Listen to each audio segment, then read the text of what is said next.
पाठ पहिला, इतिहास म्हणजे काय? इतिहास भूतकाळातील घटनांचे ज्ञान करून देणारे शास्त्र. इतिहासाची शास्त्रीय पद्धत आणि इतिहास आणि आपण भूतकाळात आणि भविष्यकाळात आपल्याला इतिहासासोबत घडलेल्या ज्या काही गोष्टी असन त्याचा अभ्यास हे ते पाहता येईल. भूतकाळातील घटनांचे ज्ञान करून देणारे शास्त्र म्हणजे इतिहास.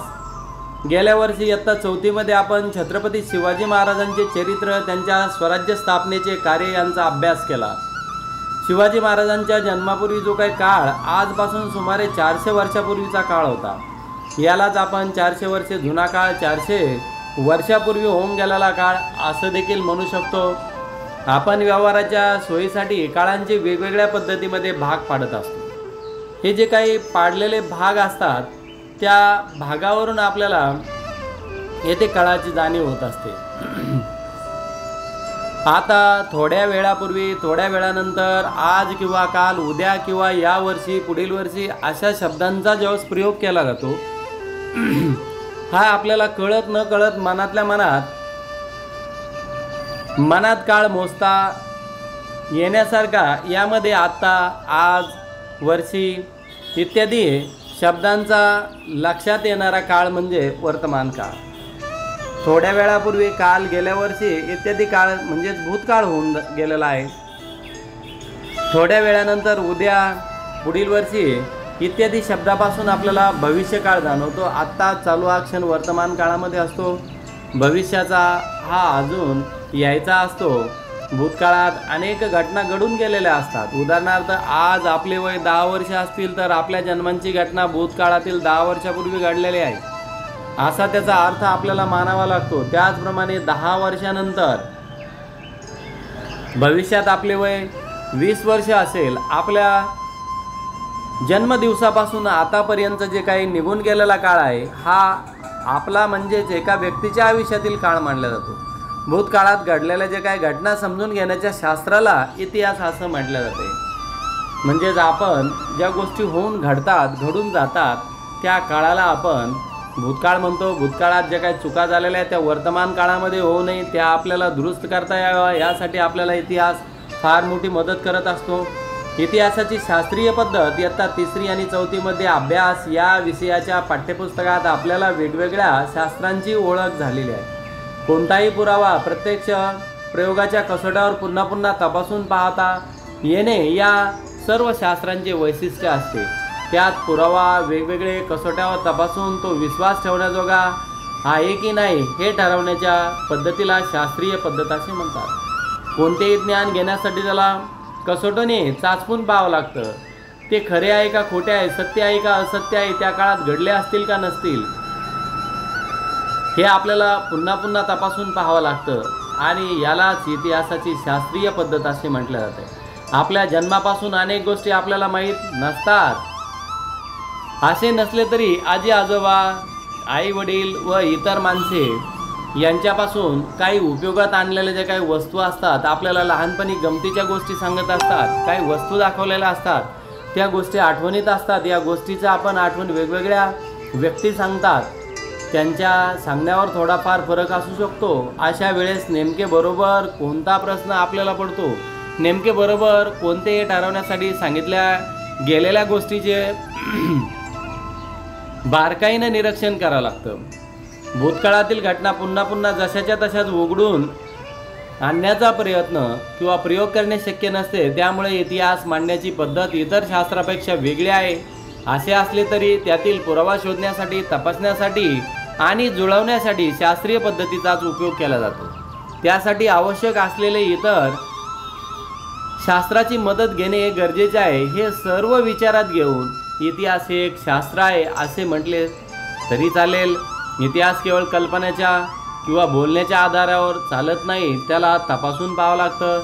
इतिहासाच्या काळामधले जी काही भांडी होते, काही नाणी होते, काही ताम्रपट आहे, काही ग्रंथ आहेत, हे इतिहासाच्या साधनांच्या आधारे आपल्याला त्या काळात ज्या काही घडलेल्या गोष्टी असन त्याचं ज्ञान घेता येतं आणि इतिहासाचे साधने म्हणून त्याची ओळख आपल्याला पटवता देखील येते.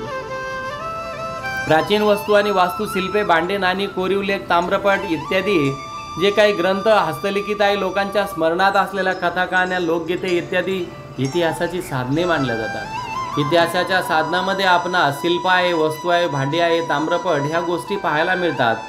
या साधनांची भौतिक, लिखित आणि मौखिक असे 3 प्रकार पडत असतात.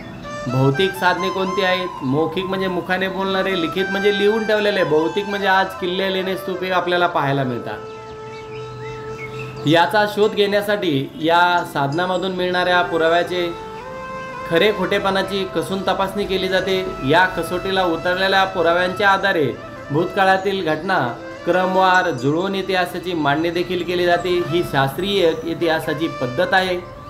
इतिहास आणि आपण यांच्यामध्ये शास्त्राच्या अभ्यासासाठी आपल्याला अनेक प्रश्नांची उत्तरे मिळतात. उदाहरणार्थ पर्यावरणशास्त्र ज्याप्रमाणे पर्यावरणाची हानी, प्रदूषण यासारखे प्रश्न, त्यावर उपाय आणि याचा अभ्यास करत असते, त्याचप्रमाणे प्रत्येक शास्त्र आपल्याला विषयांचा अभ्यास करत असते. इतिहास म्हणजे आपल्याला भूतकाळात ज्या होऊन गेलेल्या घटना आहेत त्या शास्त्रशुद्ध पद्धतीने सांगण्याचा प्रयत्न करत असते. माणसाच्या व्यक्तिगत आणि सामूहिक कृतीच्या परिणामातून मानवी समाजाच्या प्रगतीसाठी पोषक आणि हानिकारक वातावरण निर्माण होत असते. त्याचा परिणाम आपल्याला दैनंदिन जीवनावर होत असतो. एखाद्या गावामधील जे काही लोक असतात,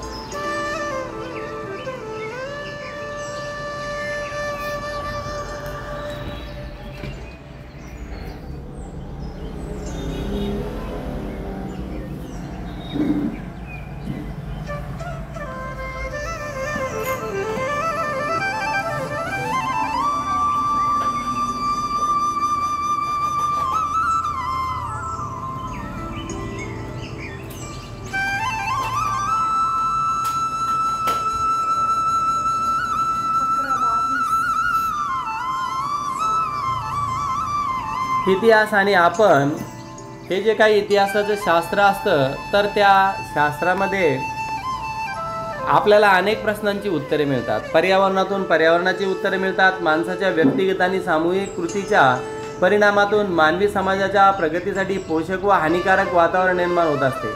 त्याचा परिणाम आपल्या दैनंदिन जीवनावर होत असतो. एखाद्या गावातील लोके एकजुटीने एकमेकांच्या साह्याने जेव्हा सगळी कामे पार पाडतात तेव्हा गावचा विकास उत्तम रीतीने होते. परंतु गावातील लोकांमध्ये काही कारणाने एकजूट झाली नाही तर मात्र गावाच्या विकासामध्ये अडथळे निर्माण होताना आपल्याला पाहायला मिळते.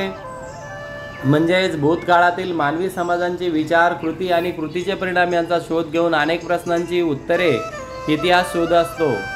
इतिहासाच्या अभ्यासामुळे मानवी समाजाच्या प्रगतीसाठी इष्ट आणि अनिष्ट काय याचा अभ्यास करणे गरजेचे असते.